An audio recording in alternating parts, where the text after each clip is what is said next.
Hari ini saya ditugaskan untuk berkongsi sedikit pandangan tentang jaminan makanan, food security. Patutnya dia keselamatan bekalan makanan. Tuan-tuan dan puan-puan, saya ni sangat bersyukur.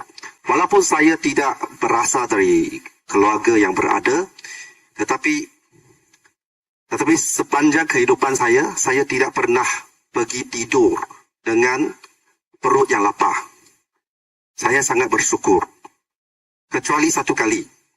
Satu kali pada satu malam, isteri saya berkeras tak bagi saya makan supper. Dia kata saya gemuk. Saya sangat-sangat marah. Angry man is an angry man.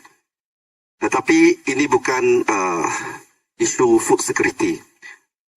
Ini isu my security. Maka saya pergi tidur dengan perut yang lapar.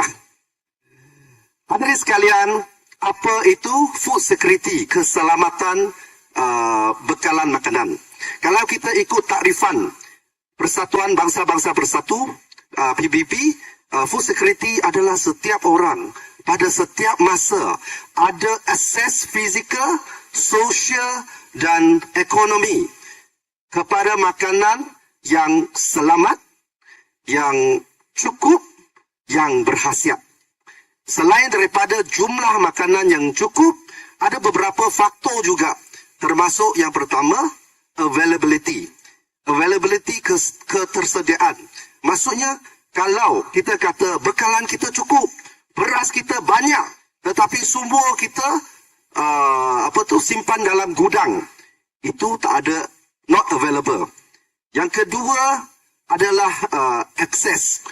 Kalau kita kata kita punya makanan cukup, tetapi beras hanya boleh dibeli di Kuala Lumpur. Kuala Perlis pun nak beli beras kena datang ke Kuala Lumpur. Itu tak ada akses. Yang ketiga, faktor ketiga, penggunaan. Penggunaan itu maksudnya, kalau ada food pun, ada makanan pun, bawa ke depan kamu, kalau kamu tak tahu nak guna, tak tahu nak masak, itu isu food security juga. Bagi contoh, kalau kita bagi satu biji durian, tapi you tak tahu buka, ini isu food security. Yang keempat, supply. Kita perlu ada supply yang steady, yang stabil. Tak boleh kata beras ini 3 bulan ada, 9 bulan tak ada. That's why pendek kata, saudara-saudari sekalian, food security adalah sama ada terdapat makanan yang mencukupi dengan harga yang berpatutan, yang berkhasiat dan selamat dimakan. That is definition of food security. Saudara-saudari sekalian, kenapa kita perlu menyentuh banyak tentang jaminan keselamatan bekalan makanan, food security? Sebab hadirin sekalian, sebab kerajaan kita telah melakukan satu kekilafan yang sangat-sangat serius.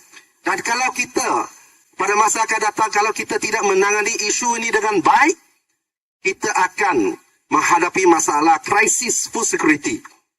Apa kekilafan tersebut? Hadirin sekalian, kekilafan itu adalah kerajaan kita dari dulu sektor pertanian merupakan penyumbang yang agak besar kepada KDNK kita. Pada tahun 70-an, sektor pertanian menyumbangkan lebih kurang 30% kepada KDNK negara kita. Tetapi oleh kerana kerajaan kita nak memberi penekanan pada sektor pembuatan, nak menjadi negara maju, dia ingat dengan sektor pertanian tak boleh maju, dia kena membangunkan sektor pembuatan. Dan oleh sebab itu, hadirin sekalian, pada tahun 2020, sumbangan sektor pertanian kepada negara KDNK negara kita cuma tinggal 7.4%. Dari 30% pada tahun 70-an sampai lepas 50 tahun tinggal 7.4% sahaja. Dan ini bagi saya satu kekilafan. Hadirin sekalian, sebab apa? Sebab sektor pertanian memainkan peranan utama untuk menstabilkan bekalan makanan dalam negara kita. Saya bagi contoh, oleh kerana negara kita tidak lagi menekankan, memberi fokus pada sektor pertanian, kita menghadapi masalah. Kita telitikan SSR, itu tahap sara diri, untuk beberapa jenis makanan utama dalam negara kita. Beras, makanan ruji utama negara kita. Sudah belanja berbilion ringgit, bagi subsidi berbilion ringgit pada Bernas untuk membangun sektor penanaman padi. Tetapi pesawah padi adalah antara golongan yang termiskin dalam negara kita.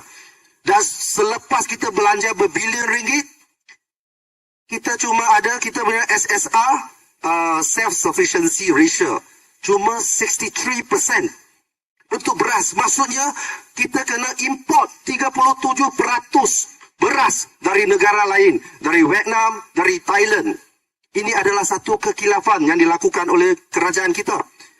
Hadirin sekalian, kalau kita tengok balik data sayur-sayuran, tahap sara diri sayur-sayuran 52%.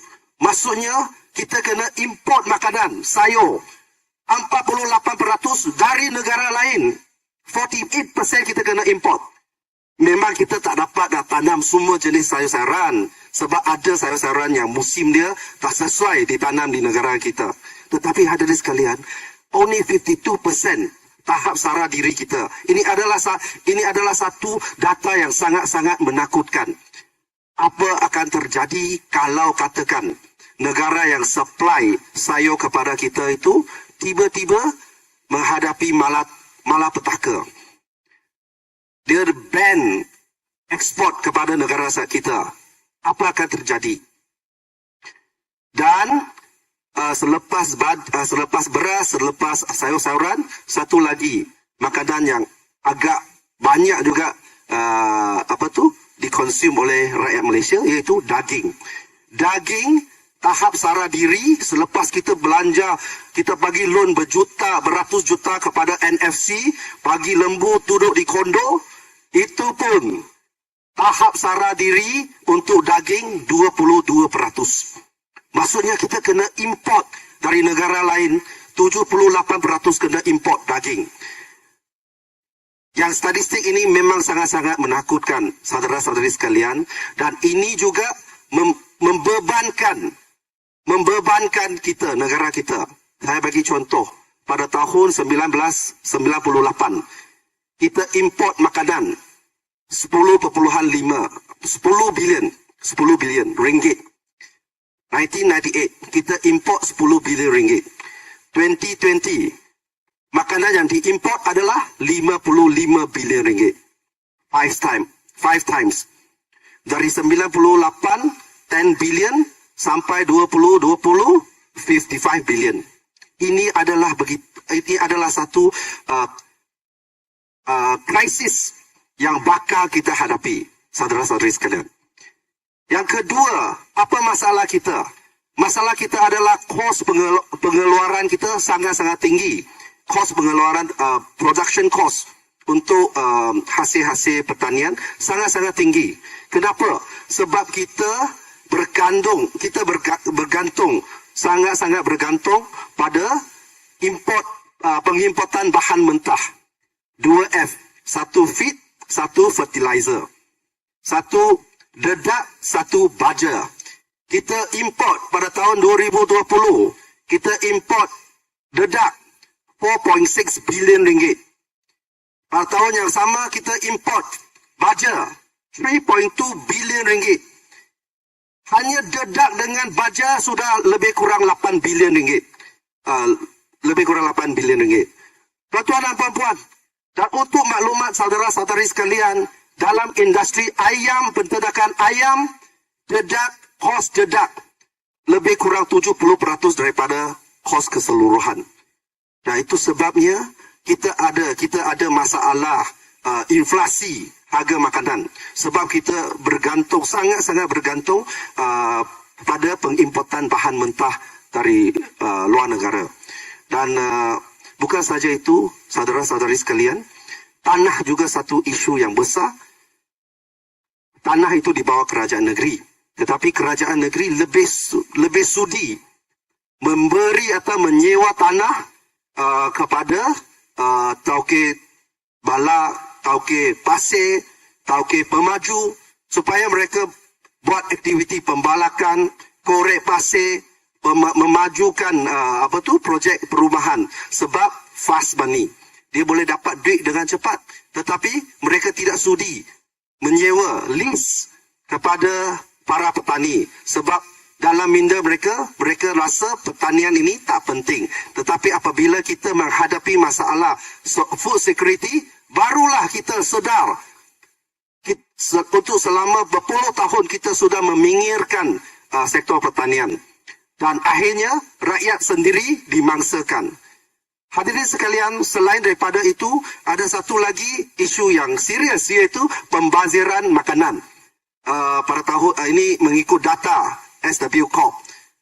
Setiap hari kita, rakyat Malaysia, setiap hari membazir 17,000 tan makanan. Termasuk 4,000 tan yang boleh dielakkan, yang masih boleh dimakan.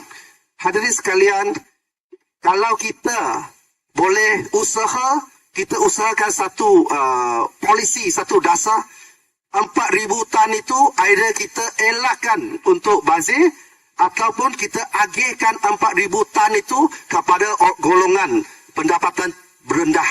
Itu akan membantu kita menyelesaikan masalah. So, saya tak ada masa lagi, saudara-saudari sekalian, tapi saya nak sentuh beberapa cadangan untuk menyelesaikan masalah kita. Yang pertama, kita kena melabur dalam R&D, Research and Development. Sebab apa? Kita ada lebih kurang 40 agensi yang melibatkan penyelidikan agriculture, penyelidikan pertanian. Tetapi penyelidikan itu banyak yang lebih bersifat akademik. Banyak bersifat akademik. Kita perlu praktikal. I tahu, sekarang kita tak cukup dedak. So, tiba-tiba ada orang ingat, oh, jom kita tanam jagung. Jom kita buat dedak. Tapi itu tak cost efektif. Kita kena labur banyak dalam R&D supaya kita boleh membantu kita fokus dedak dengan baja. Macam mana nak rendahkan, nak turunkan kos dedak dan baja. Dan kedua, hadirin sekalian, kita kena modernize pertanian supaya produktiviti akan meningkat. Dan modernization of agriculture ini, dia ada chicken and egg. Sebab apa? Yang pertama, tanah. Kalau tanah tidak diberi atau disewa kepada para petani, mana petani nak melabur? Tak ada petani yang sudi melabur kalau tanah itu tidak dimiliki ataupun disewa pada dia. Sebab dia tak ada security.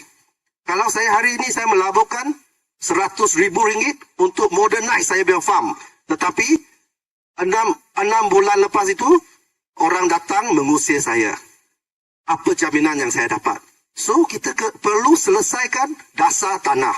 Yang kedua, kita perlu memberi akses kepada kewangan. Access to finance untuk para petani ini supaya mereka boleh dapat loan dengan mudah. Sekarang nak dapat loan susah. Beli tanah pun nak dapat loan dia tak boleh dapat macam biasa. Sebab dia valuate land itu, bank dia akan valuate ada bangunan ke tidak. Kalau ada bangunan, apa value dia. Petani beli tanah biasa dia kosong. Sebab dia dah tanam. Dan itu sebabnya mereka selalu tak dapat loan yang mencukupi. So, kita perlu menyelesaikan masalah itu. Yang ketiga, agensi kerajaan harus empower petani. Dia empower petani. Dia bukan menjadi pesaing kepada petani. Saya bagi contoh, apabila ini dedak, itu ayam harga sudah naik, tiba-tiba dua agensi kerajaan masuk. Satu, nama dia Nafas. Kedua, namanya Angkasa. Nak masuk ke industri ayam, membela ayam. Nak masuk ke industri dedak. Saudara-saudari sekalian, agensi kerajaan patutnya facilitate, menyelaras, membantu petani menyelesaikan masalah. Tetapi bukan menjadi pesaing kepada petani. Dan itu sebabnya, ini adalah satu fenomena yang sangat-sangat istimewa di negara kita. And then last but not least, kita perlu mengubah peraturan pengimportan makanan. Sekarang kita guna AP.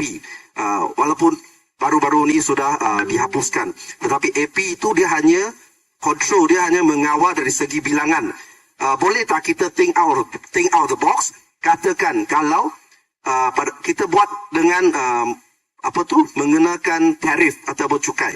Kalau supply di dalam negara kita sudah stabil, kita kenakan cukai lebih tinggi supaya makanan yang nak masuk itu dia tidak akan membebankan para petani di dalam negara kita. Inilah sedikit poin-poin yang saya lontarkan pada malam ini dan saya harap lepas ini boleh dapat feedback daripada kawan-kawan sekalian.